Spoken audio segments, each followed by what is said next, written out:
Kita akan bahas sindrom metabolik, sebentar, biar enak tulisnya. Oke, sindrom metabolik. Ini berbeda ya dengan stres metabolik. Jadi kalau stres metabolik itu dia,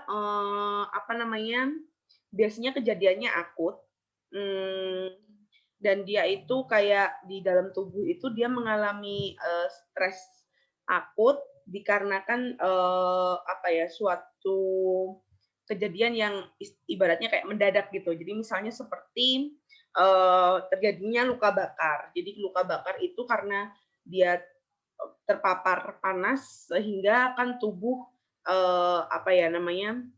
beberapa jaringan rusak. Nah, kerusakan jaringan ini kan biasanya menyebabkan beberapa, aktivitas pada tubuh seperti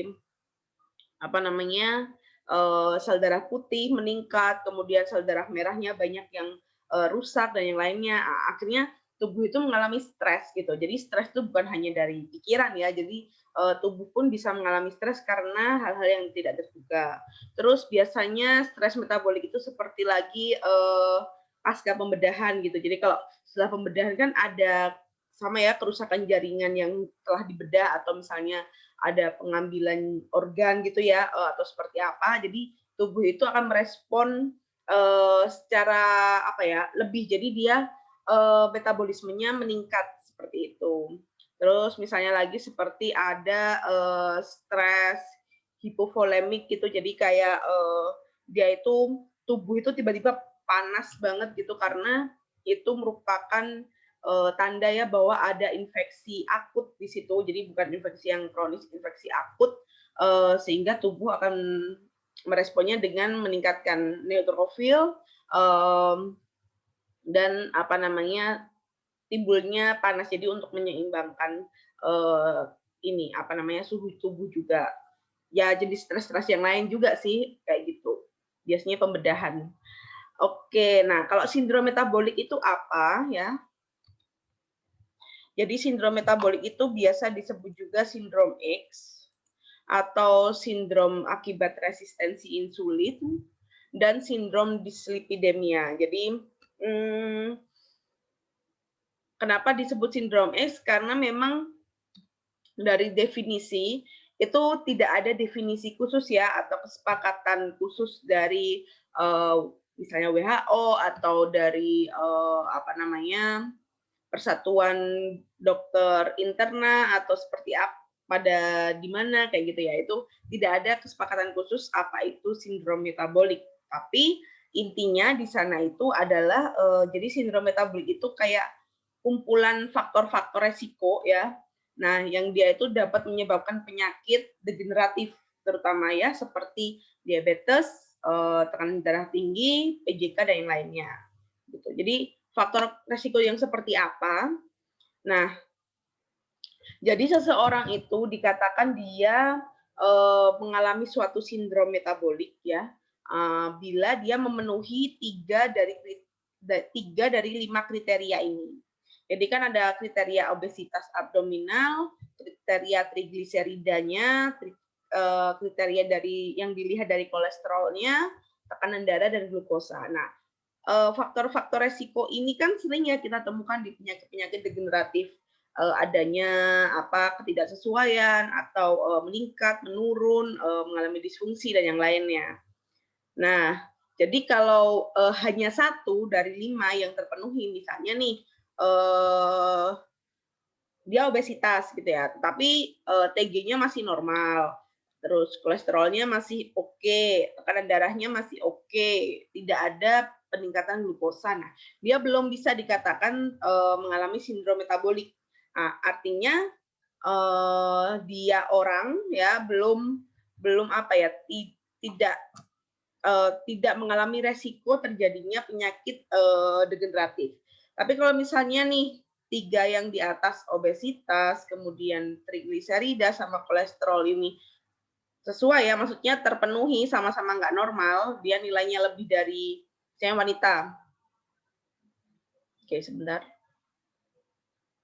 Oh, maaf internetnya nggak stabil. Jadi, misalnya wanita dia, 100 gitu ya, TG-nya misalnya 200, kolesterolnya misalnya kolesterol HDL ya ini, bukan kolesterol secara LDL ya. Jadi harus diperiksa HDL-nya bukan LDL. Nah, kalau HDL-nya itu 30 misalnya ya.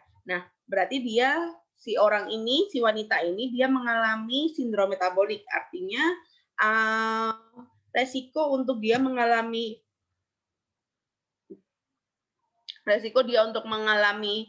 penyakit degeneratif itu lebih tinggi dibandingkan yang dia wanita yang hanya memenuhi 1 atau 2 kriteria gitu.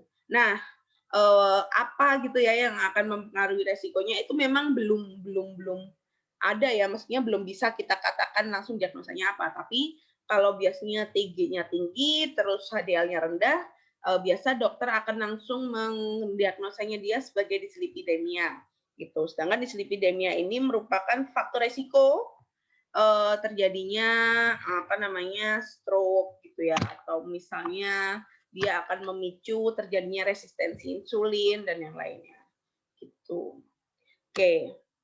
Nah, untuk lebih memahaminya lagi, jadi gimana bisa terjadi, kita tonton video ya, biar pada bangun. Kok susah? Oke.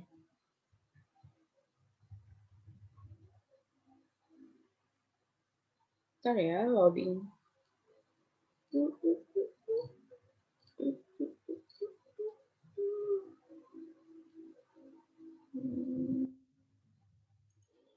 Saya cek wifi saya dulu ya.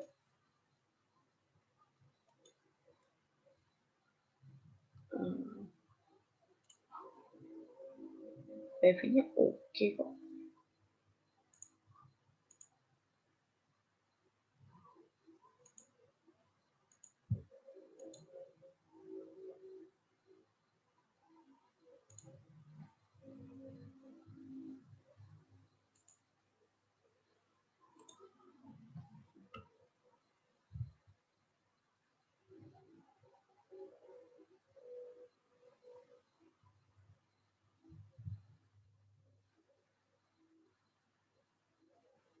Apakah kalian atau seseorang di sekitar kalian mempunyai mereka adalah penderita sindrom metabolik?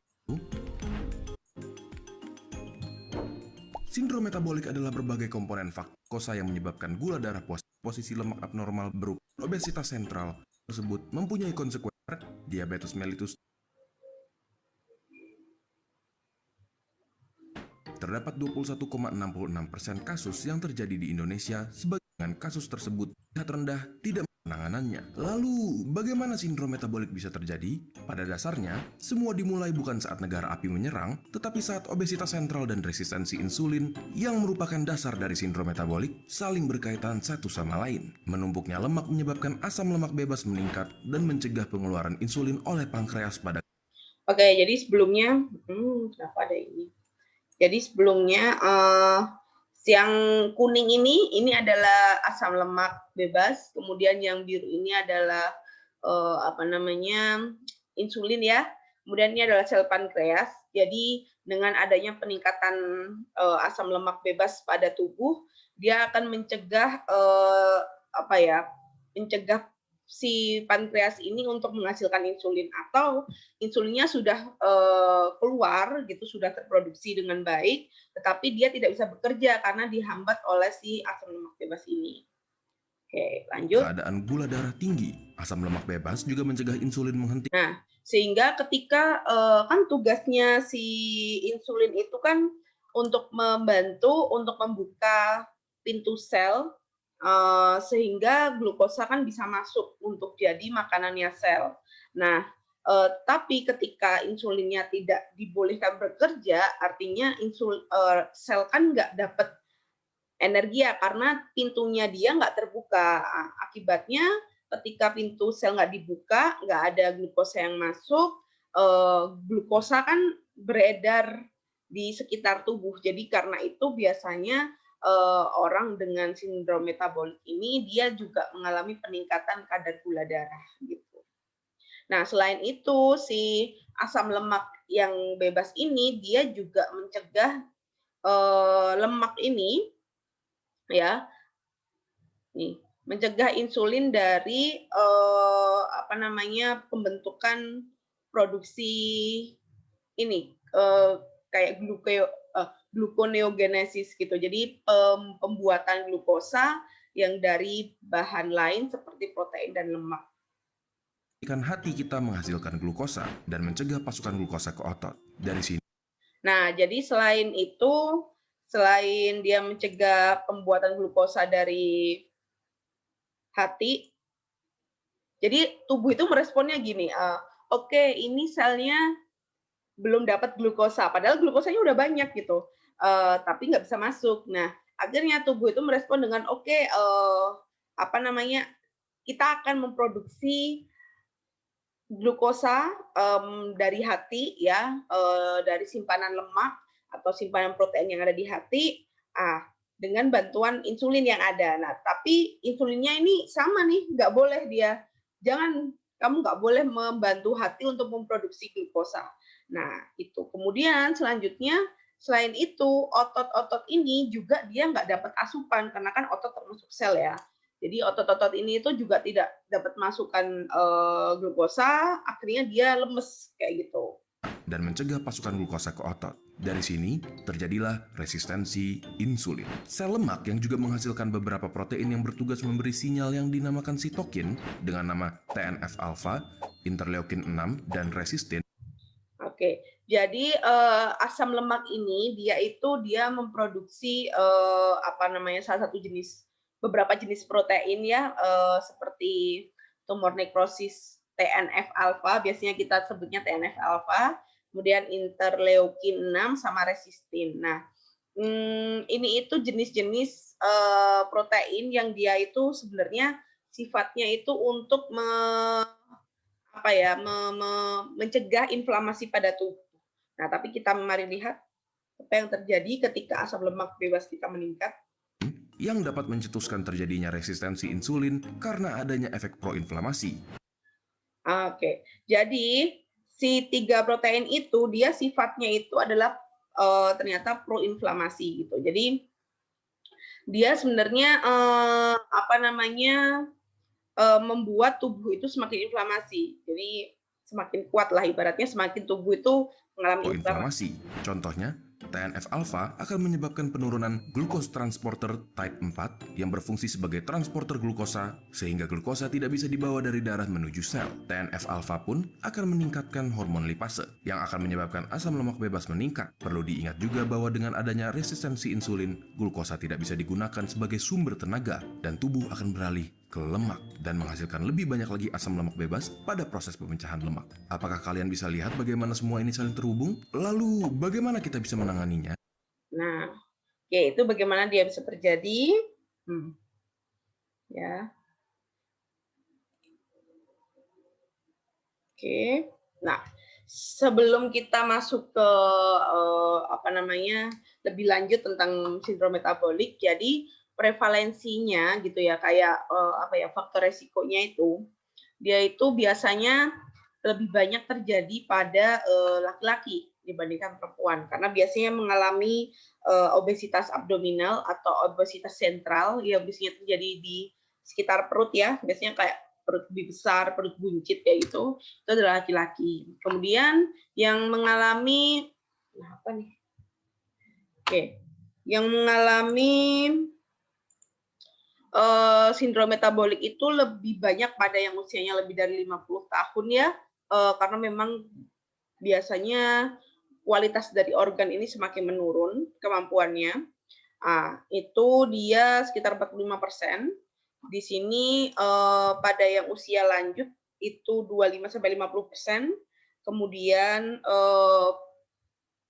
postmenopause ya mencapai 22%.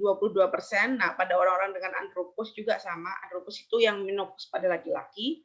Tapi secara umum prevalensinya terjadi 10-40%. Nah, ini di Indonesia sendiri dia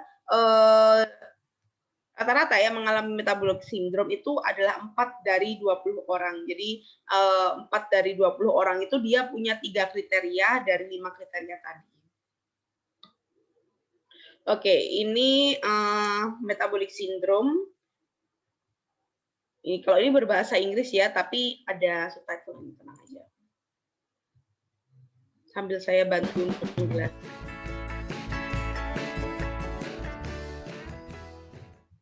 What is metabolic syndrome? Metabolic syndrome is a group of conditions that make a person more likely to get heart disease. Ya ini ya, apa itu metabolic syndrome? Mari kita ulangi lagi. Ini adalah sekumpulan kondisi di mana dia itu membuat seseorang itu lebih cenderung untuk mudah terkena penyakit diabetes atau PJK. Salah. Or type 2 diabetes. How is metabolic syndrome diagnosed? To have metabolic syndrome, a person must have at least 3 of these 5 conditions. 1. Waist circumference for abdominal obesity. Nah, A jadi waist circumference of equal to or greater than jadi kalau untuk mengetahui apakah dia punya obesitas abdominal atau tidak, biasanya yang kita periksa itu adalah lingkar ini ya, waist circumference. Jadi kalau waist itu biasanya lingkar pinggang, ya lingkar pinggangnya. Kalau di sini pada laki-laki lebih dari sama dengan 102. Jadi kalau misalnya dia lebih dari 102, misalnya 103 atau 102,5 gitu ya, itu dia sudah dapat 1 poin. Artinya ya checklist-nya 1, jadi dia dapat 1 kriteria. Kalau perempuan misalnya 88,7 gitu ya, atau 89, itu dia sudah dapat 1 poin. 102 centimeters in men and equal to or greater than 88 centimeters in women. You're yet 1 point. 2. Fasting blood triglycerides. Triglycerides are fat-like substances in the blood. You have high triglycerides if your triglycerides are higher than 150 milligrams per deciliter. 3. Cholesterol levels. HDL is the good cholesterol. That's because having high HDL levels lowers your risk of heart attacks and other health problems. You have low HDL cholesterol if your HDL is less than 40 milligrams per deciliter. Oke, jadi perlu diingat yang dilihat itu bukan kadar kolesterolnya ya, tapi bukan. Jadi gini, kolesterol kan ada 2 ya, LDL sama HDL. Nah, yang dilihat itu bukan LDL-nya, tetapi adalah HDL-nya gitu. Jadi untuk pengukuran kolesterol yang biasanya dilakukan melalui finger prick ya, yang ada di apotek atau di apa sih namanya itu, pemeriksaan cepat gitu ya. Itu kita nggak bisa pakai itu. Jadi harus ada pemeriksaan HDL-nya. Jadi lipid pemeriksaan di laboratorium kayak gitu supaya kita tahu nilai HDL-nya. You're a man, or less than 50 milligrams per deciliter if you're a woman. 4. Blood pressure equal to or greater than 130/85 millimeters of mercury, or drug treatment for elevated blood pressure. 5. Fasting plasma glucose, FPG, equal to or greater than. Fasting plasma glucose itu sama seperti gula darah puasa ya, gitu. Jadi kalau gula darah puasanya lebih dari 100 miligram DL, berarti dia dapat nilai 1 poin. And 100 milligrams per deciliter. All the cells in your body need sugar to work normally. Sugar gets into the cells with the help. Nah ini, jadi gimana sih, ini ilustrasinya aja ya. Cakep nih gambarnya. Jadi insulin itu dia akan masuk melalui, jadi sel kita itu tuh punya yang namanya insulin reseptor sama glucose channel. Nah, insulin ini ketika dia masuk melalui insulin reseptor, maka di glucose channel-nya ini akan membuka, sehingga glukosa ini akan masuk melalui glucose channel kayak gitu. Nah, apa yang terjadi kalau misalnya insulin tadi ya dihambat oleh asam lemak ya, tidak boleh kamu membuka glucose channel gitu. Nah, maka glukosnya ini tidak akan masuk ke sel ini. Jadi si glucose channel ini masih terus tertutup gitu. Of a hormone called insulin. If there is not enough insulin, or if the body stops responding to insulin, sugar builds up in the blood. If your blood sugar is greater than or equal to 100 milligrams per deciliter when tested after you have not had anything to eat or drink for 8 hours, you get Nah, biasanya, gula darah puasa itu ya, dicek, ini, jadi dia itu tidak boleh makan dan minum apapun selama 8 jam. Even, air putih juga nggak boleh ya. Jadi biasanya ini dilakukan pada waktu pagi hari, jadi si orang ini diminta untuk, puasa, sebenarnya tidur aja sih. Jadi misalnya pengambilan darahnya jam 8 gitu ya, jadi bisa dihitung mundur gitu ya, apa namanya, jam 8 berarti kan jam 7, 6, 5, 4, 3, 2, 1. Nah, misalnya terakhir makan nih, Pak nggak boleh makan ya jam 11 malam gitu ya. Ya udah itu kan waktunya tidur ya. Jadi besoknya sebelum Bapak ke sini juga nggak boleh makan gitu, karena kita jam 8 ada pengambilan gula darah. Nah, itu kalau gula darah puasa pengambilannya. another point of metabolic syndrome. Why is metabolic syndrome important? Metabolic syndrome is a group of risk factors that raises risk of heart disease, diabetes, stroke, and other health problems, and it makes frequently serious and long-term complications.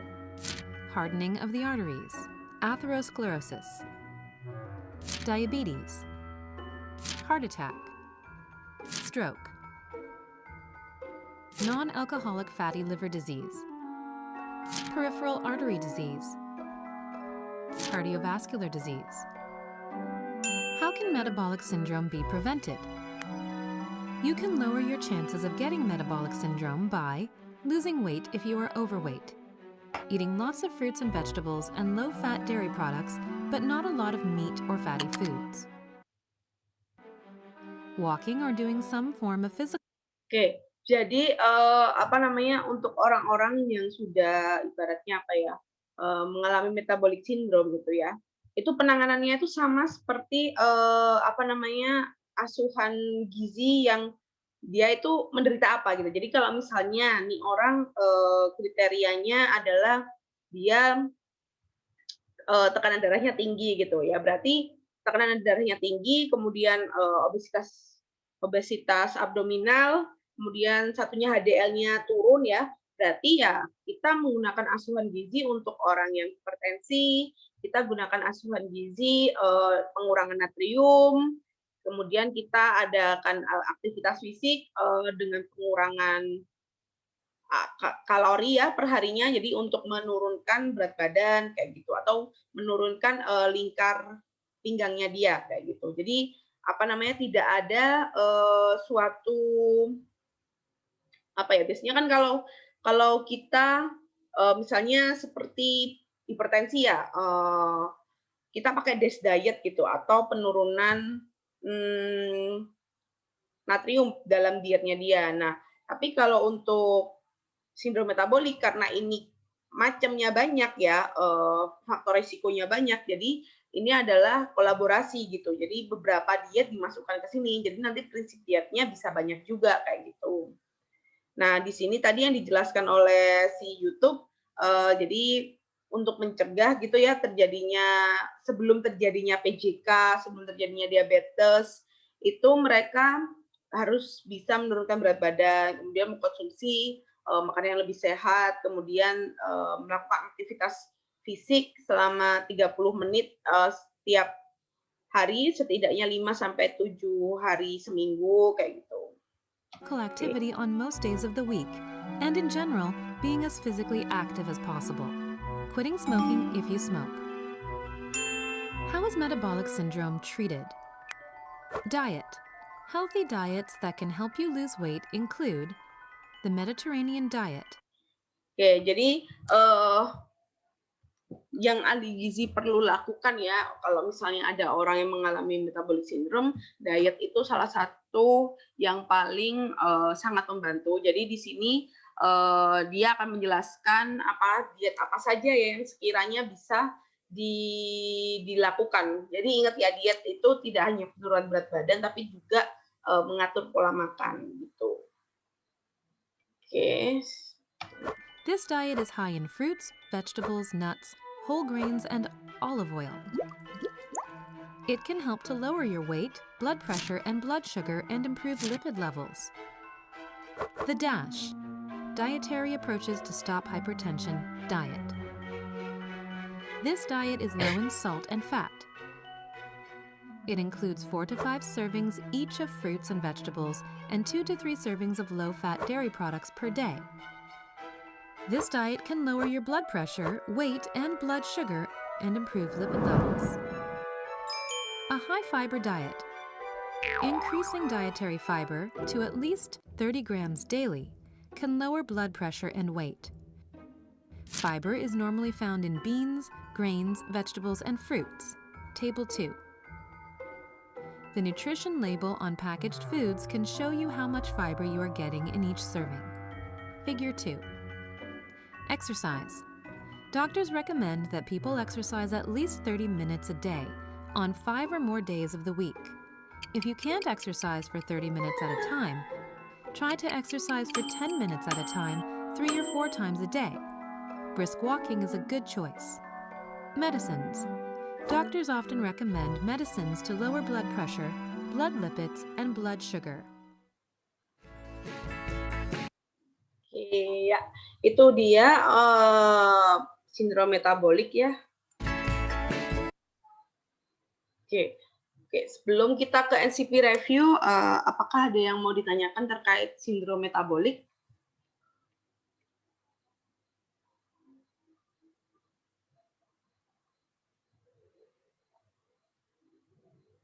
Oke, silakan kalau misalnya ada yang mau ditanyakan.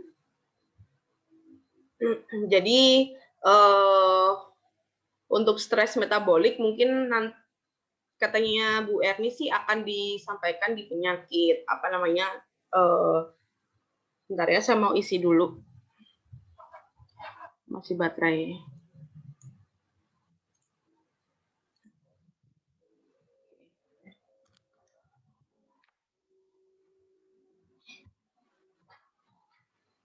Sambil saya tunggu ya, kalau misalnya ada yang mau tanya tentang sindrom metabolik.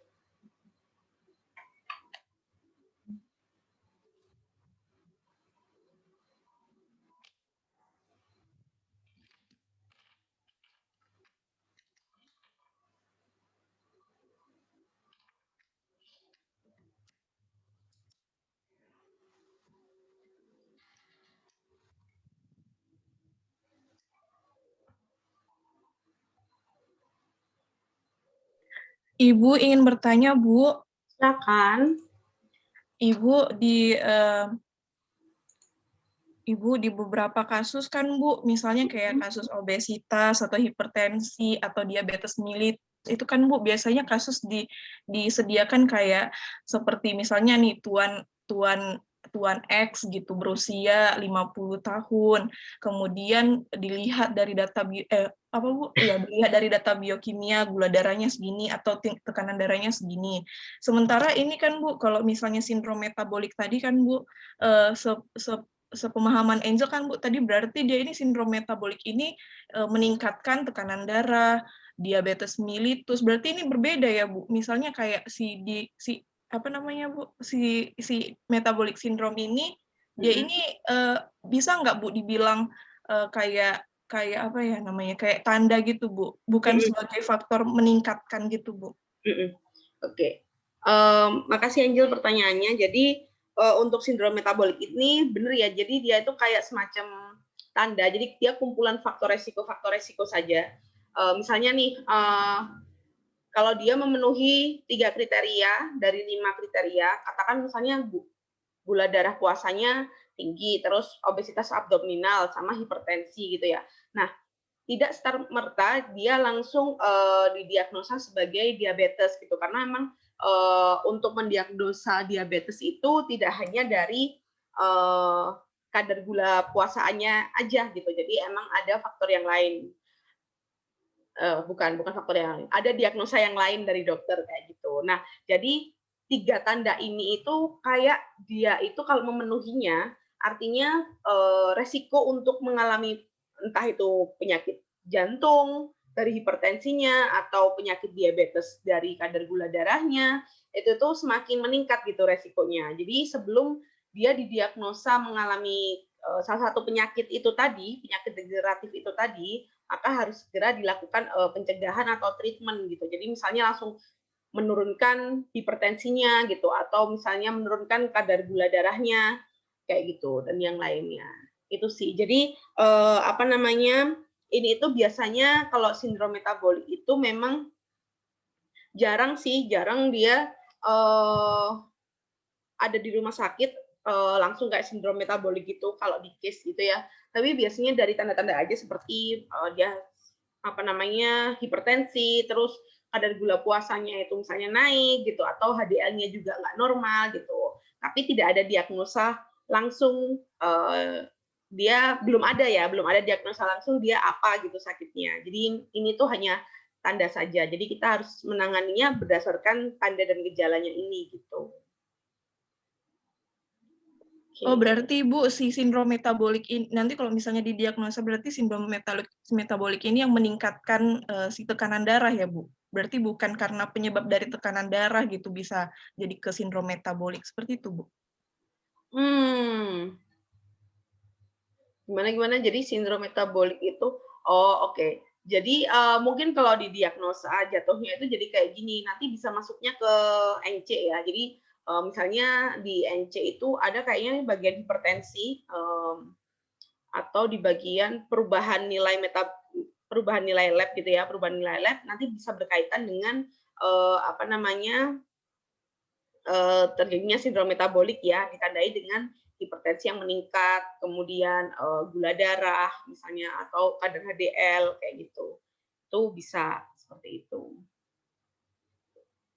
Baik Ibu, terima kasih Ibu. Yuk, sama-sama. Oke, ada lagi yang mau bertanya sebelum saya lanjut ke NCP review? Ibu, saya mau bertanya, Bu. Ya, silakan Ola. Berarti Bu dari penjelasan Ibu tadi bahwa sindrom metabolik ini belum ada diagnosis gitu ya Bu dari medisnya. Hanya saja diagnosis dari sisi gizinya, misalnya kayak yang laboratorium tadi, kayak sirkumferensinya tinggi, terus gula darahnya tinggi gitu ya Bu. Jadi kalau dari sisi medis biasanya dia hanya didiagnosa mengalami hipertensi gitu aja sih. Tapi apa namanya dia si dokter belum bisa mendiagnosa biasanya bahwa ini orang mengalami PJK gitu, atau misalnya karena hipertensi terus langsung diminta untuk apa namanya CKG gitu ya, tes CKG atau yang lainnya. Terus kalau misalnya kadar gula darahnya tinggi, biasanya juga dites juga kadar gula darah 2 jam setelah makan atau HbA1c-nya kayak gitu. Nah, jadi kalau misalnya memang belum ada data-data itu gitu di dalam kasus, nah ini bisa nih dimasukkan, oke, kita aware gitu, oh ini orang kayaknya ini kriterianya kriteria sindrom metabolik nih. Nah, kita bisa masukkan itu ke diagnosa gizi kita kayak gitu. Baik, Bu. Terima kasih, Bu. Oke, sama-sama. Oke, ada lagi yang ditanyakan? Oke, baik. Kalau tidak ada, saya lanjut ke NCP review. Kenapa ini perlu saya review ya? Jadi menilik ya, menengok dari apa namanya presentasi magang dari kelas kalian. Sepertinya memang kita harus adanya penguatan terkait NCP ini gitu, karena banyak banget yang harus dibahas sampai kita sendiri cukup gregetan ya ke teman-teman 2017. Jadi diharapkan nanti di kalian lebih memahami bagaimana untuk membuat NCP itu yang baik gitu ya. Oke, kita lanjut. Oke, mungkin ini pernah disampaikan sebelumnya, entah itu oleh Bu Tias atau Bu Erni atau oleh Bu Risti. Nah, jadi ahli gizi itu punya apa ya namanya?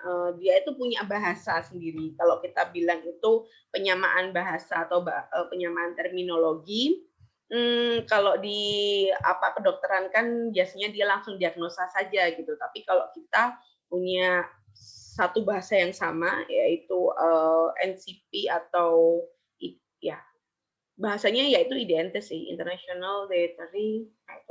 Nah, terus jadi yang mau saya sampaikan di sini sih, kita itu di sini ada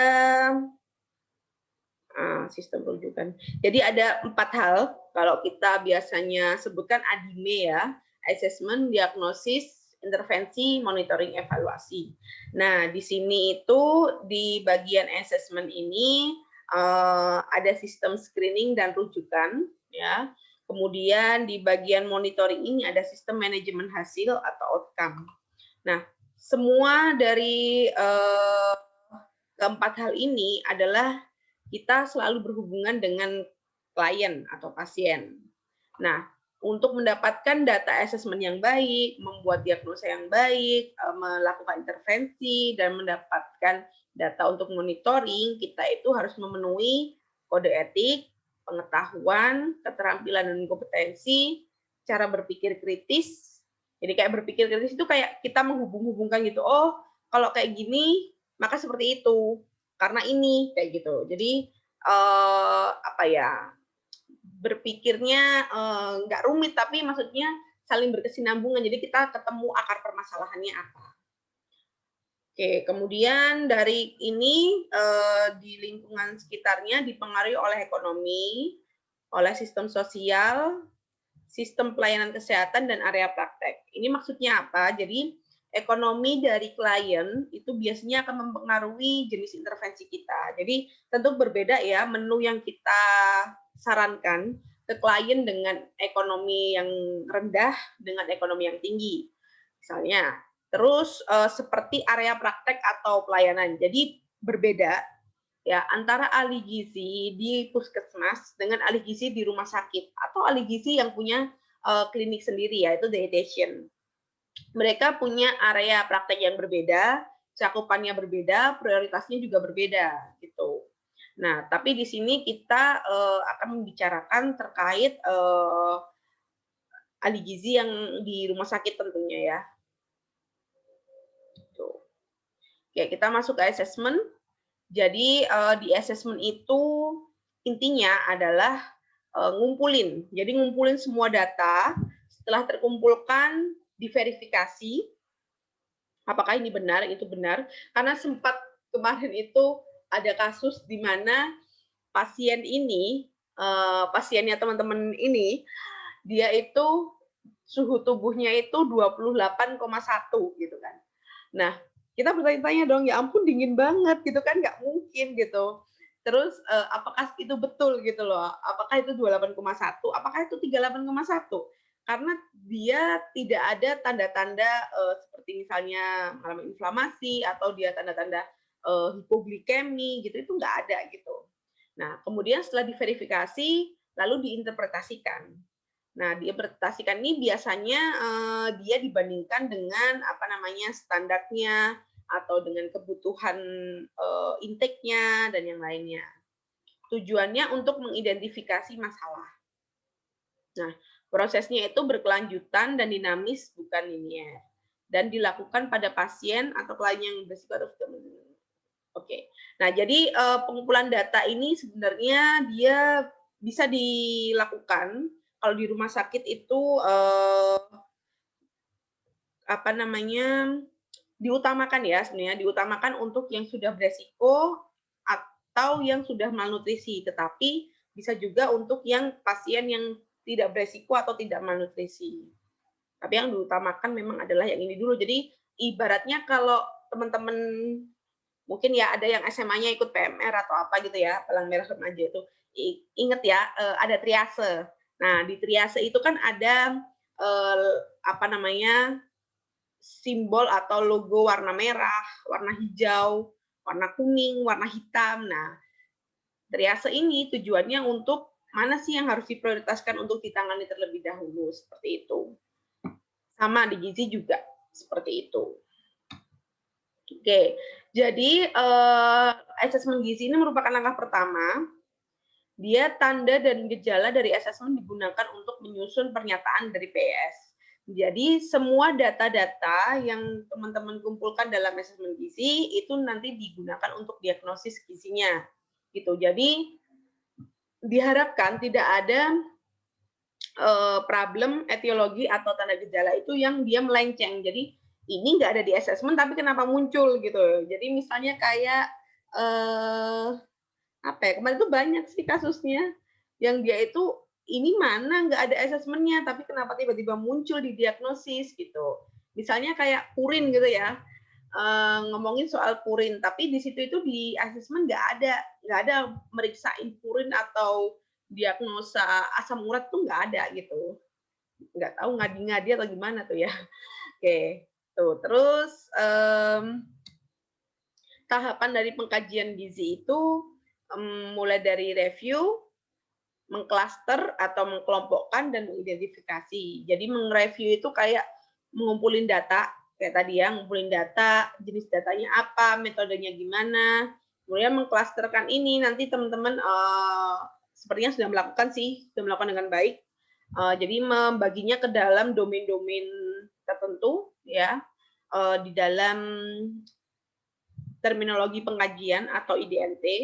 Setelah dikelompok-kelompokkan lalu diidentifikasi apakah dari misalnya domain intake ya, apakah bermasalah, kemudian dari domain fisik klinis apakah dia ada yang tidak sesuai dengan standarnya kayak gitu. Nah, ini pengkelompokan, ini klasternya data assessment. Jadi ada riwayat yang berhubungan dengan gizi dan makanan, kemudian pengukuran antropometri, kemudian data biomedis atau data klinis, kemudian ini fisik klinis yang berhubungan dengan gizi, dan ini client history. Jadi di sini ada macam-macam sih pengertiannya, nanti silakan dibaca lagi. Nah, jadi yang fisik klinis ini kadang kita suka miss, jadi seperti misalnya kayak enggak juga sih, tapi teman-teman sudah mulai aware sih. Jadi kayak misalnya ada suhu tubuh yang meningkat. Nah, suhu tubuh yang meningkat itu apa gitu kan? Kadang kita mikirnya, oh oke, suhu tubuh yang meningkat berarti dia ada inflamasi. Oke, berarti kalau ada inflamasi, ada nggak ya ini inflamasi yang dihubungkan dengan gizi? Ada gitu. Artinya kalau ada inflamasi di sana, kita harus meningkatkan imunitas tubuhnya dia. Nah, imunitas tubuhnya dia ditingkatkan melalui apa? Dengan pemberian protein, dengan pemberian vitamin mineral, kayak gitu. Nah, itu suka miss. Jadi, miss-nya adalah kalian tahu itu ada inflamasi, tapi buat next to do-nya kalian nggak tahu harus ngapain gitu. Lalu misalnya lagi seperti kalau ini pasti ada sih hubungannya. Client history ini, oh ya, client history ini seperti misalnya treatment and complementary alternative medicine use atau social history lah. Nah, jadi yang di sini itu biasanya seperti riwayat penyakit pasien atau pasien sebelumnya sudah pernah diobati. Nah, atau pasien sebelumnya sudah pernah ke ahli gizi tapi akhirnya dia tidak menjalankan itu dengan baik, kayak gitu ya. Karena misalnya ditinggal istrinya meninggal, atau misalnya anaknya sudah tidak peduli, dan yang lainnya, kayak gitu. Itu bisa menjadi dihubungkan gitu, oh karena dia tidak ada yang merawat, akhirnya dietnya dia tidak teratur lagi, jadi berantakan lagi, kayak gitu. Jadi yang harus dilakukan adalah mengedukasi lagi, memberikan lagi cara-cara supaya dia bisa secara mandiri merawat dirinya sendiri. Tuh. Oke, kemudian, nah ini saya langsung ke dietary history. Jadi kiat untuk menggali. Jadi nanti kalau teman-teman magang di rumah sakit, ya, untuk menggali data dietary history ini, yang pertama, jangan banyak melihat catatan ketika wawancara. Jadi misalnya kalau wawancara, teman-teman bolak-balik ngelihat catatan ya, atau habis ini pertanyaannya apa, kayak gitu. Nah, diharapkan nggak seperti itu. Dan kalau misalnya nulis, mungkin bisa mulai sekarang dilatih. Kalau nulis itu nggak perlu melihat catatan, atau misalnya ngelihat sekilas aja. Jadi nggak nulis itu sambil ngeliatin ini catatannya, "Oh gitu ya Pak, gitu. Jadi kayak orang itu nggak dihargain aja gitu. Kemudian buat suasana yang nyaman dengan pasien, jadi mungkin basa-basi dulu, perkenalkan diri dulu, kalian siapa, dari mana, "Oh Bapak dari sini," "Iya saya punya saudara Pak di sana," kayak gitu-gitu. Dan jadi buat suasana yang nyaman. Kemudian, tunjukkan performance pewawancara yang handal gitu. Jadi, kalian ibaratnya kayak orang kepo, tapi keponya smooth gitu, jadi halus gitu ya masuknya. Jadi nggak langsung apa namanya, pertanyaannya, "Apakah Bapak bagaimana Bapak itu. Jadi, sampaikan dengan bahasa-bahasa awam kayak kita ngobrol aja gitu. Nah, berikan pujian karena telah berbicara jujur, ini penting karena mereka kadang suka nggak enakan ya, jadi kadang suka nggak berbicara jujur. Kemudian sediakan gambar untuk media komunikasi, misalnya seperti kalian mau me-recall gitu ya, dan kuasai bahasa setempat gitu. Jadi kalau misalnya, bapaknya kalian bisa bahasa bahasa misalnya bahasa Batak atau bahasa, eee, Jawa atau apa, nah itu bisa menggunakan itu. Oke. Oke, sekarang kita masuk ke diagnosis. Jadi di diagnosis itu ada namanya PES, problem, etiologi, dan sign symptom. Nah, problem untuk masuk jadi ini, suatu masalah itu disebabkan oleh etiologi. Etiologi ini ditandai oleh sign symptom. Jadi problem ini, dia itu adalah tujuan dan target intervensi. Gitu. Jadi kita itu tujuannya intervensi itu berdasarkan problem ini. Nah, sedangkan intervensi kita itu sebenarnya berdasarkan etiologinya. Gitu. Jadi bukan berdasarkan problemnya ya, jadi berdasarkan etiologinya. Dan dia adalah faktor penyebab dari problem. Jadi misalnya etiologinya adalah yang gampangannya apa ya? Etiologinya adalah penurunan nafsu makan, mual dan muntah, misalnya kayak gitu. Nah, berarti intervensi kita harus menyentuh ke situ, harus menyentuh terkait gimana meningkatkan nafsu makan, gimana mengurangi mual, gimana mengurangi muntah. Atau intinya gimana meningkatkan intake dari pasien, kayak gitu. Atau misalnya etiologinya terkait dengan penyakit ya, diabetes tipe 2 gitu. Berarti intervensinya adalah nanti prinsipnya prinsip diet diabetes tipe 2 kayak gitu. Jadi berdasarkan dengan masalah atau lagi misalnya kemarin apa ya? Problemnya misalnya hipertiroid gitu ya.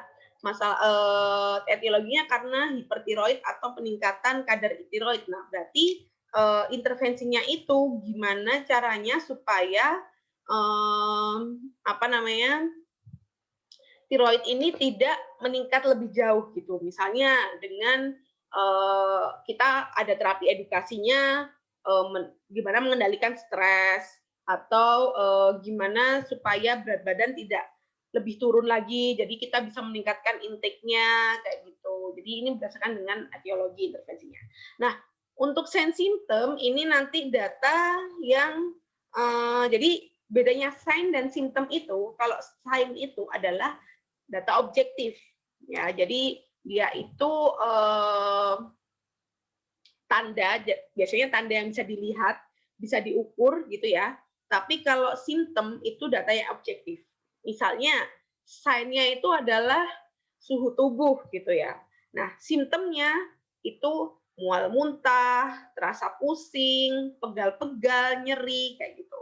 Nah, objektifnya selain tadi suhu tubuh bisa tekanan darah, kemudian apa namanya?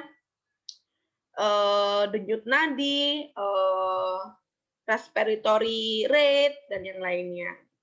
Nah, SEM symptom ini digunakan untuk MONEF gitu. Jadi nanti teman-teman ketika masukkan ke MONEF, ya masukkan aja SEM symptom yang akan dilihat itu seperti apa.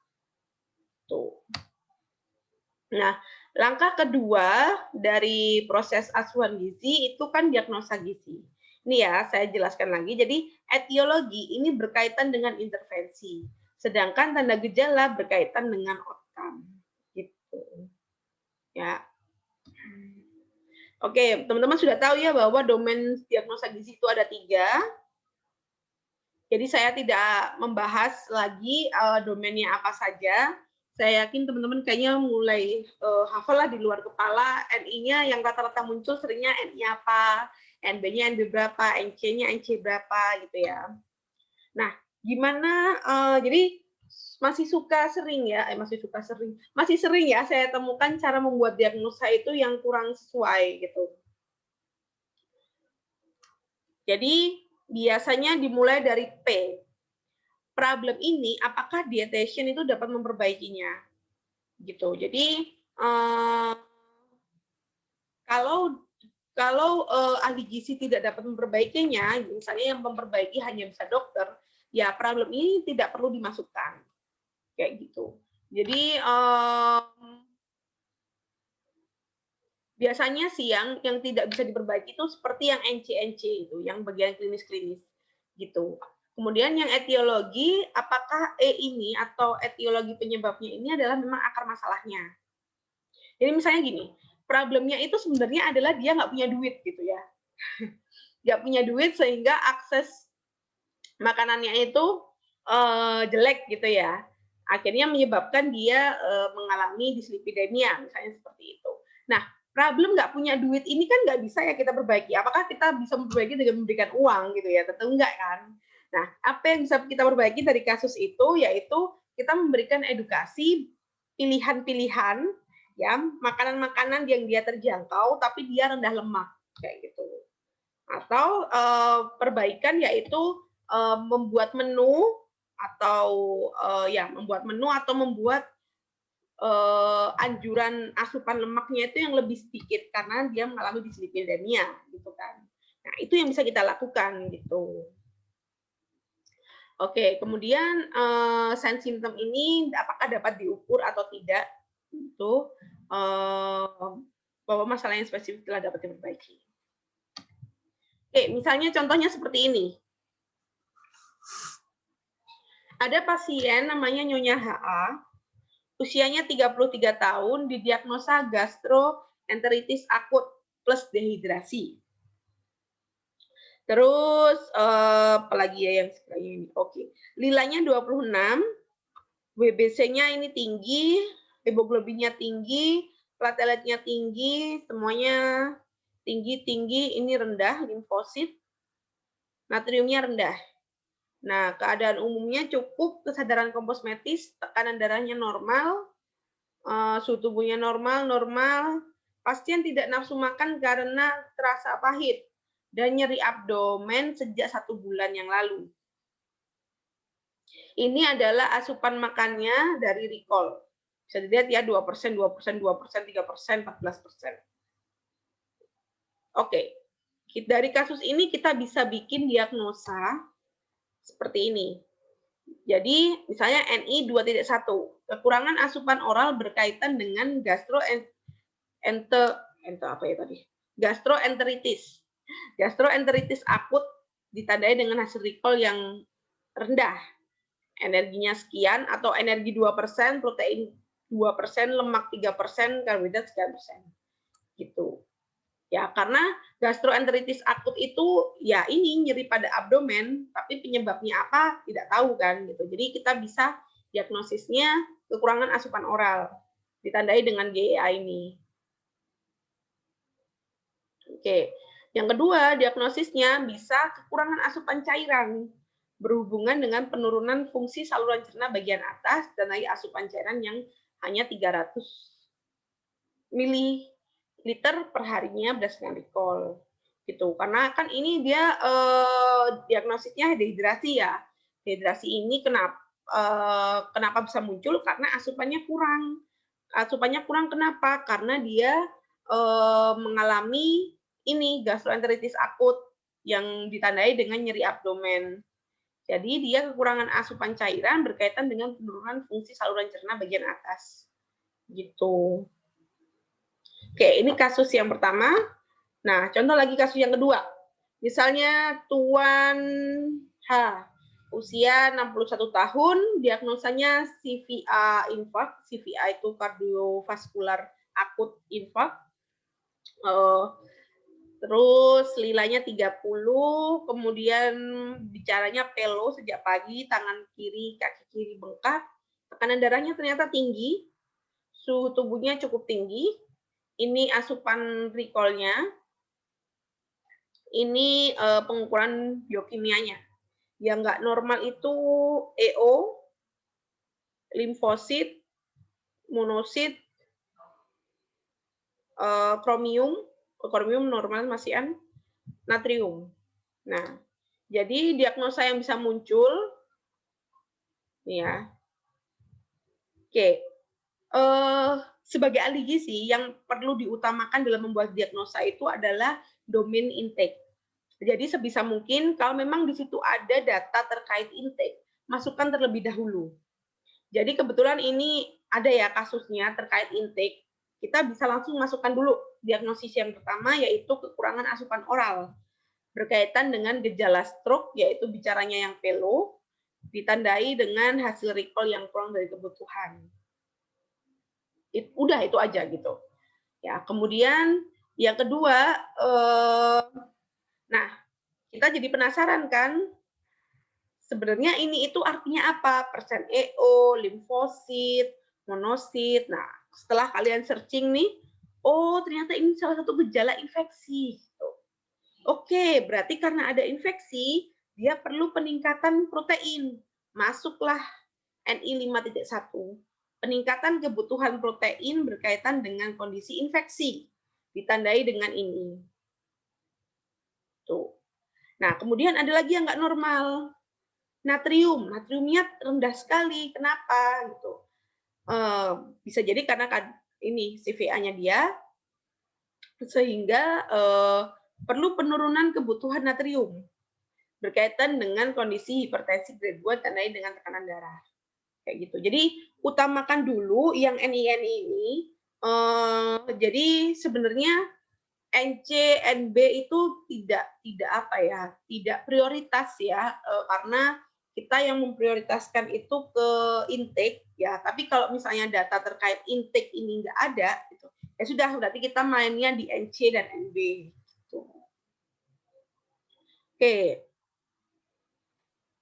Tapi sebenarnya NI itu tidak hanya terkait dengan kekurangan asupan, kelebihan asupan, bisa juga kayak peningkatan kebutuhan, penurunan kebutuhan gitu. Jadi teman-teman harus memandang lebih luas ya, makro gitu, nggak cuma sempit. Oh nggak ada Bu ini data recall-nya gitu. Ya kalau nggak ada data recall-nya, kalian pakai data yang lain, misalnya kayak ini infeksi, jadi dia butuh protein, terus hipertensi, berarti dia butuh penurunan natrium kayak gitu. Ya. Jadi ini diagnosa itu nggak hanya dokter ya, kita pun juga harus membuat diagnosa. Itulah istimewanya ahli gizi. Oke, semoga diagnosa ini cukup paham. Lanjut ke intervensi. Oke, yang saya sampaikan tadi intervensi ini berkaitan dengan etiologi. Oke, jadi ini ya. Hubungannya etiologi dan intervensi. Jadi di nutrition diagnosis ini ada 3 PES. Etiologi inilah penyebab atau faktor yang mempunyai kontribusi terjadinya masalah. Ini dasar untuk mengidentifikasi intervensi. Oh, sorry. Nah, intervensi ini ya, masuknya ke sini. Tahapannya mulai dari pemilihan, perencanaan, dan implementasi. Oke, kalau pemilihan ini nice to know aja sih. Jadi kalau pemilihan intervensi itu berdasarkan diagnosa gizi, itu berdasarkan beratnya masalah gizi, keamanan pasien, kebutuhan pasien, dan peluang dampak intervensi yang lebih besar. Nah, menggunakan apa untuk memilih intervensi? Menggunakan keterlibatan tim kesehatan, prinsip-prinsip dasar ilmu gizi, dan hasil-hasil penelitian. Jadi nggak sempit ya kalau untuk menentukan intervensi itu hanya dari buku kuning aja gitu. Jadi kalian juga harus kepo gitu dari penelitian-penelitian misalnya kayak anak autis gitu ya. Kalau di buku itu hanya tentang itu, mungkin di luar sana udah ada yang melakukan penelitian bahwa ada zat gizi tertentu ya yang bisa mensupport atau menurunkan, menekan terjadinya tantrum misalnya kayak gitu. Nah, itu perlu kalian masukkan ke dalam intervensi gitu. Kemudian perencanaannya itu harus rational plan. Ya, jadi ini biasanya umumnya, idealnya itu adalah hasil kesepakatan yang ingin dicapai dengan pasien atau klien.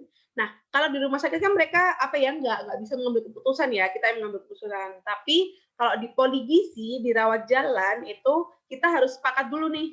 Oke Bu, kita diet diabetes dengan indeks glikemik yang rendah. Sepakat ya Bu, gitu. Ibu tidak boleh mengkonsumsi yang indeks glikemiknya tinggi. Yang tinggi adalah ini. Boleh Bu dimakan, tetapi tidak boleh setiap hari, misalnya seperti itu. Sepakat ya Bu, meskipun ini favoritnya Ibu, misalnya kayak gitu. Ya. Terus menyusun preskripsi diet. Nah, ini nih yang penting dalam intervensi.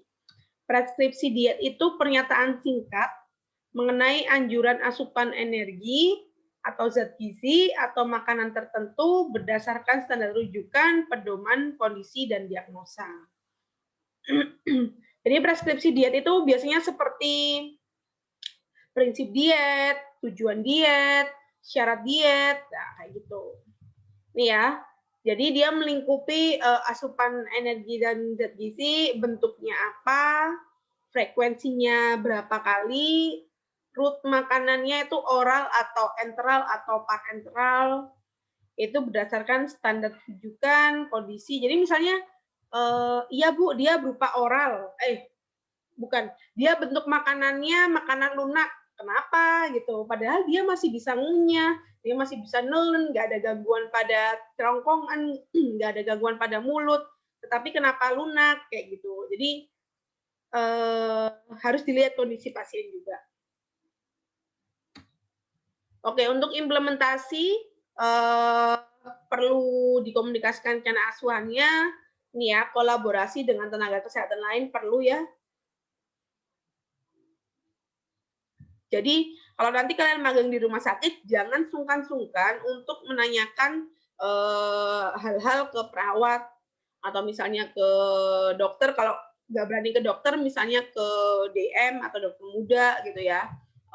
Atau misalnya kalian ke ya sering-sering lah gitu, jangan minder gitu ibaratnya. Kan kalian juga belajar juga gitu ya selama hampir 3 tahun lebih gitu.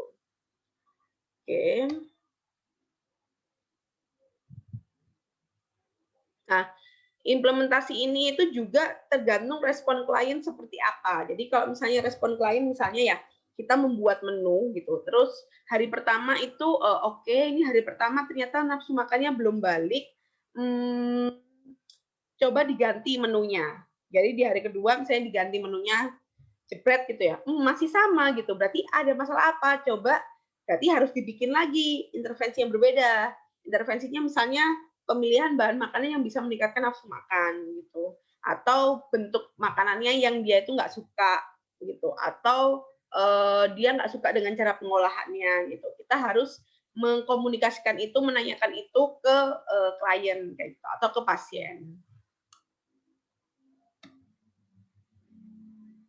Oke, jadi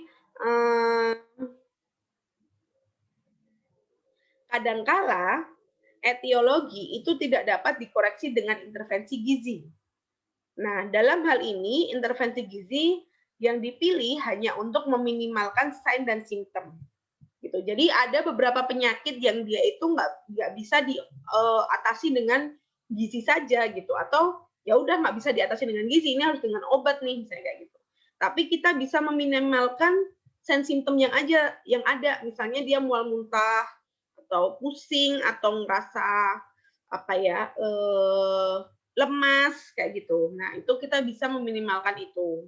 Contohnya seperti ini. Misalnya ada diagnosa kelebihan asupan karbohidrat. karena kurangnya pengetahuan terkait asupan karbohidrat, sign simptomnya hiperglikemi. Tujuannya kan menurunkan asupan karbohidrat sebesar 10%. Nah, untuk mengatasi etiologinya bisa dengan edukasi gizi atau modifikasi komposisi zat gizi. Tetapi misalnya seperti ini, gangguan menelan karena ada komplikasi post stroke. Nah, sign simptomnya ada tes menelannya itu plus, terus tersedak saat menelan, saat makan. Intervensinya apa? Intervensinya tujuannya mengurangi dampak gangguan menelan. Ini untuk komplikasi post stroke-nya itu nggak dapat dikoreksi kan oleh ahli gizi atau dietitian, tapi kita bisa meminimalkan dengan tersedak dan kesulitan menelan, misalnya modifikasi berupa makanan saring atau misalnya berupa makanan lunak kayak gitu. Ya, itu sih. Oke, itu intervensi, kemudian sekarang monitoring dan evaluasi. Nah, monitoring dan evaluasi ini berkaitan dengan tujuan dan outcome. Tujuannya ini ya, untuk menentukan dampak intervensi, memberikan fakta apakah berhasil atau tidak intervensinya, mengevaluasi outcome asuhan gizi, dan menyusun batas standar. Nah, ini diterjemahkan dengan menentukan data yang dapat digunakan sebagai pembanding. Kemudian tentukan isu-isu yang membantu dan menghambat perbaikan seperti apa saja dan yang lainnya. Bedanya monitoring dan evaluasi. Jadi kalau monitoring itu mengkaji ulang, mengukur secara terjadwal, ya. Jadi misalnya, oke 3 hari sekali saya ingin melihat berat badannya, gitu.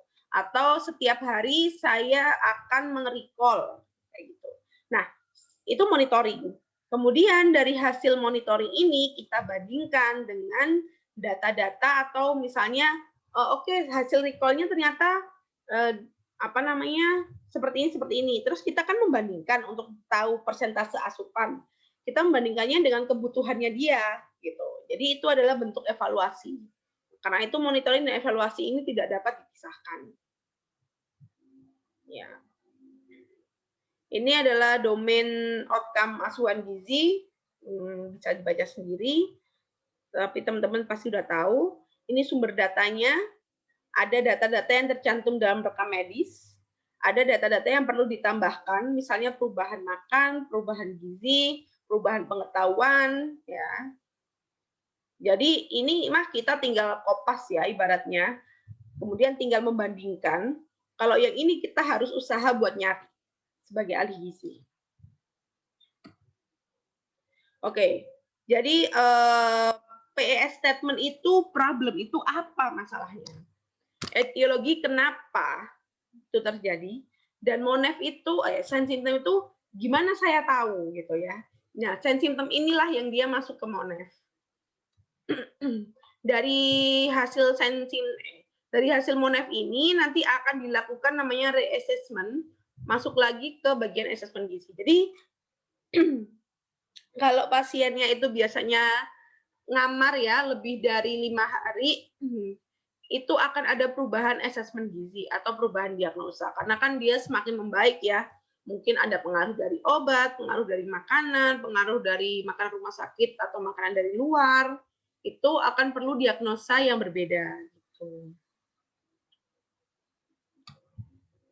Oke. Terkait NCP review, apakah ada yang mau ditanyakan?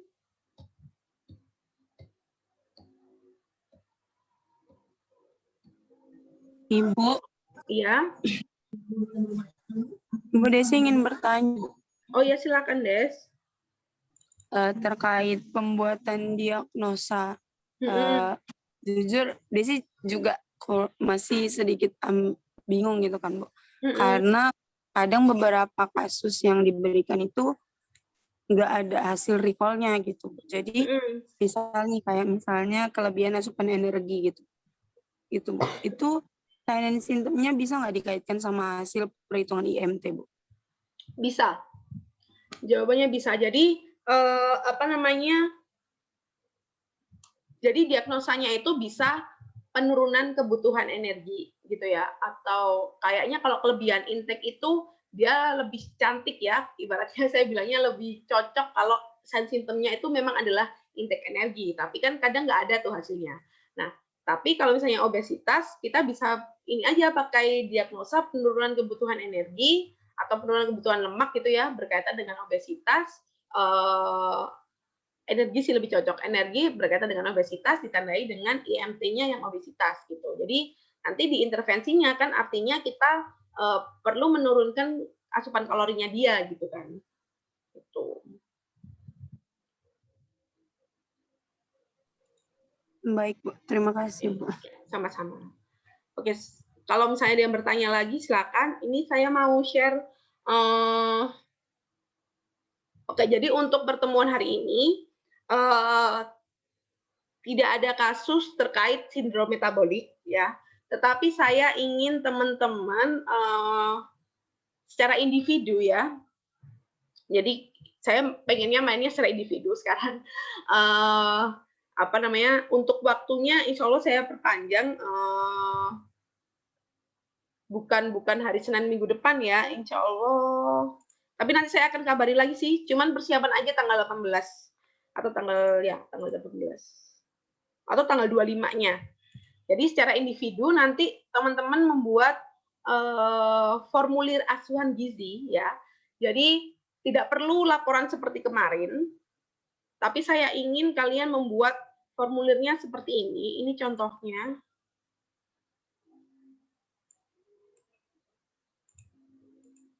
Jadi ini adalah formulir yang biasanya saya pakai kalau mau membuat proses asuhan gizi terstandar gitu ya. Jadi misalnya di sini dibikin tabel dulu nih. Assessment, diagnosa, intervensi, dan rencana monitoring. Nah, ditulis dulu nama Nyonya HA, umurnya berapa, jenis kelaminnya apa, diagnosa medisnya apa. Gitu. Lalu di assessment ini nanti ada dua, ada data dasar sama identifikasi masalah. Jadi, identifikasi masalah itu seperti kesimpulan yang biasa kalian buat itu, tetapi ini lebih lebih rinci gitu. Misalnya dari segi klinikal. Klinikalnya apa? Misalnya ini ada keluhan nyeri perut di tempat yang sama. Ini kasusnya yang tadi ya, gastroenteritis akut plus dehidrasi. Kemudian ada alergi obat. Nah, identifikasi masalahnya apa? Oh, oke, ini pasien masuk rumah sakit keluhannya ini selama 1 bulan terakhir dan alergi. Terus secara food history, ya FH itu food history, pola makannya seperti apa? Terus kalian simpulkan, oh oke, ini nggak teratur, sukanya makan pedas dan suka makanan instan. Terus tidak punya nafsu makan, recall-nya ini dari hasil perhitungan kebutuhan dibandingkan dengan hasil recall. Ya kalian udah bisa lah itu. Terus apa lagi ya yang bisa digali? Oh ini antropometri. Antropometrinya ada ini. Kemudian berarti status gizinya apa? Gitu. Oke, status gizinya normal. Kemudian biokimia. Biokimia ini yang nggak normal apa, terus artinya apa? Jadi langsung simpulkan, ini pasien itu mengalami apa sih? Infeksi, atau mengalami hipoglikemi, atau dia mengalami hiperglikemi, atau dia mengalami demam. Ada nggak sih demam? Demam itu di ini ya. Oh ya, demam itu di ini, sorry. Di physical. Kalau yang ini biokimia. Tuh. Atau kalian nanti identifikasi masalahnya misalnya bisa seperti ini. Mengalami penurunan pada limfosit, pada natrium, mengalami peningkatan pada WBC, HGB, platelet, PCT, persen neutrofil sama neutrofil gitu. Itu boleh gitu, nggak apa-apa. Di sini ada hasil fisikalnya, kalian tinggal menyimpulkannya apa. Jadi misalnya tekanan darah nggak normal, ya udah berarti tekanan darah tidak normal, hipertensi stage berapa gitu, atau prahipertensi atau apa. Oke, sudah selesai nih asesmen. Jadi kalian bikinnya ke bawah ya, bawah. Nah, kemudian masuk ke bagian diagnosa. Nah, di diagnosa ini kan mudah nih kalau kalian sudah dapat masalahnya apa, kalian tinggal lihat di identifikasi masalah. Oke, masalahnya adalah ini. Berarti diagnosanya itu adalah apa? NI berapa atau NC berapa atau NB berapa. Gitu. C ini klien ya, klien history. Jadi kalau misalnya klien historinya adalah dia tidak pernah mendapatkan edukasi, ya bisa dimasukkan ke data dasar. Gitu. Identifikasi masalahnya berarti dia tidak pernah mendapatkan edukasi. Setelah diagnosanya selesai, oke, udah nih masalahnya sudah masuk semua gitu misalnya. Terus tinggal diintervensi. Oke, intervensinya apa? Intervensinya ada 2 kan? Ya, saya bilang ada 2, edukasi dan diet. Nah, diet ini tujuannya apa? Tujuannya nggak usah banyak-banyak. Tujuannya itu sederhana aja gitu. Misalnya ini kekurangan asupan oral sama mempertahankan status gizi normal. Mungkin ada satu lagi tujuannya mencegah dehidrasi atau melakukan redehidrasi gitu ya. Prinsip dietnya, diet lambung, syaratnya apa? Ini sebenarnya syaratnya itu ada lagi sih, kayak misalnya energinya berapa kalori, proteinnya berapa kalori, kayak yang kemarin ya. Ini kurang lengkap sih contohnya. Terus, nah ada juga keterangan kayak gini, dikarenakan pasien mengalami nafsu makannya rendah, maka diberikan bertahap. Pemberiannya 1.900 dulu gitu. Dengan cairannya sebanyak ini. Boleh gitu kalau ada adjustment seperti itu. Frekuensinya 6 kali karena dia kan mengalami nyeri abdomen yang hebat gitu ya. Kemudian edukasinya tujuan sama seperti yang kalian kemarin bikin, materi, lokasi, waktu, sasaran, media, ya ini kurang nih. Kucing. Aduh.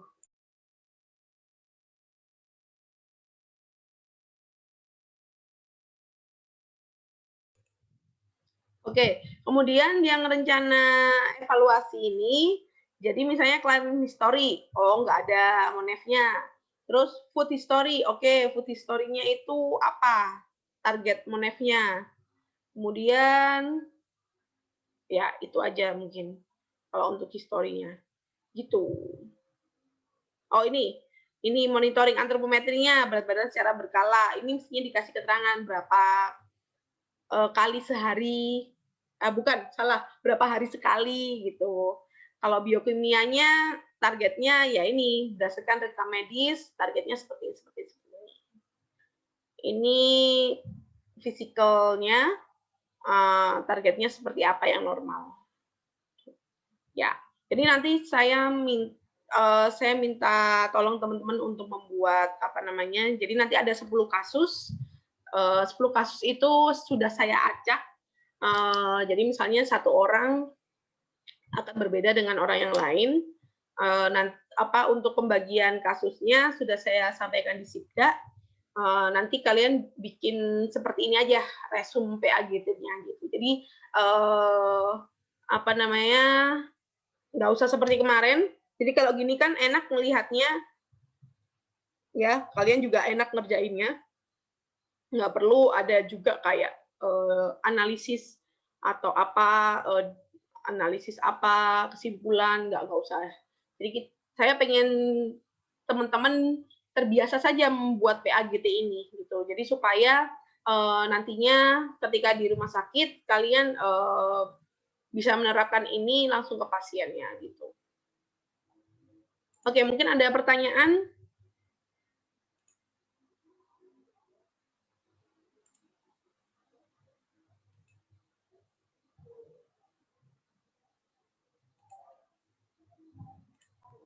Oke, kasusnya apa saja ada di PPT ini ya.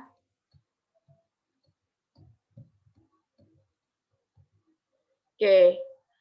Jadi ini kasus yang pertama, ini kasus kedua, 3, 4, 5, 6. Jadi kalau misalnya memang misalnya ya ada data yang kurang atau seperti apa, ya sudah kalian pokoknya dapatnya kasus ini, tidak akan ada kayak misalnya, "Ibu ini belum ada," misalnya kayak ini, mana ya? Nah, saya seperti ini, "Ibu di kasus 3 ini nggak ada asupan intake-nya," gitu.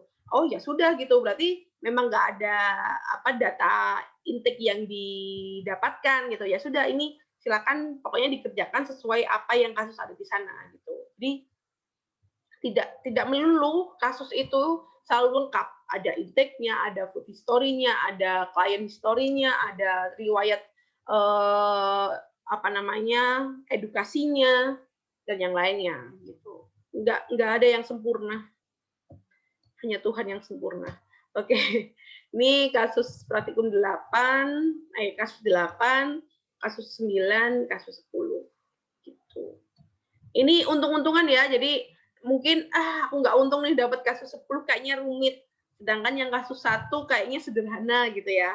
Jadi ini ya sudah rezeki-rezekian. Saya benar-benar ngacak untuk memilihkan kasusnya. Jadi silakan dikerjakan semaksimal mungkin. Oke, mungkin itu saja. Balik lagi, apakah ada yang ditanyakan, teman-teman? Ibu, Iya, Safa? tugasnya itu NCP-nya aja, Bu. Iya, NCP-nya aja. Dibikin kayak tadi, bikin tabelnya itu.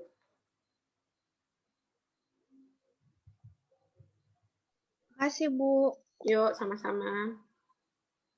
Contoh dari tabelnya tadi juga sudah saya sertakan di Sibda.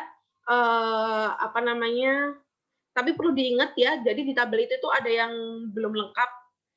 Seperti yang saya sampaikan ya, misalnya kayak di bagian terapi edukasi ya, dia baru tujuan, materi sama lokasi, jadi belum ada sasaran, belum ada media, belum ada waktu, jadi nanti kalian tambahkan. Jadi kan kemarin kalian sudah terampil tuh bikin terapi edukasinya gitu ya. Jadi itu bisa dicontoh dari yang punya kalian kemarin. Tuh terus apa lagi ya? Udah kayaknya itu aja. Kalau tidak ada yang ditanyakan dan baru kepikiran untuk menanyakan nanti setelah melihat atau setelah mengerjakan ya, boleh silakan ditanyakan ke saya. Bisa melalui PJ-nya siapa sih, Angel ya? Atau bisa langsung japri ke saya juga silakan. Itu saja. Terima kasih atas kehadiran teman-teman di sini. Oh ya, sebelumnya saya mohon maaf lahir dan batin ya kalau misalnya saya ada salah kata, salah perbuatan, atau hal-hal yang benar-benar tidak saya sengaja. Insya Allah itu tidak sengaja, tidak mungkin saya sengaja. Mohon maaf lahir batin. Buat teman-teman di sini, selamat berlibur. Besok insya Allah mulai cuti bersama sampai tanggal 14. Bener ya? Iya, 14. Jadi 15-16 kan Sabtu Minggu ya. 15-16 Sabtu Minggu. Selamat berlibur dengan keluarga. Jangan lupa jaga kesehatan. Kita bertemu lagi setelah Lebaran. Untuk informasi lain-lainnya nanti bisa menyusul. Ya, itu saja. Saya tutup. Wassalamualaikum warahmatullahi wabarakatuh. Terima kasih, Bu. Selamat pagi. Selamat pagi. Terima kasih, Bu. Terima kasih, Bu. Oke, saya tutup ya.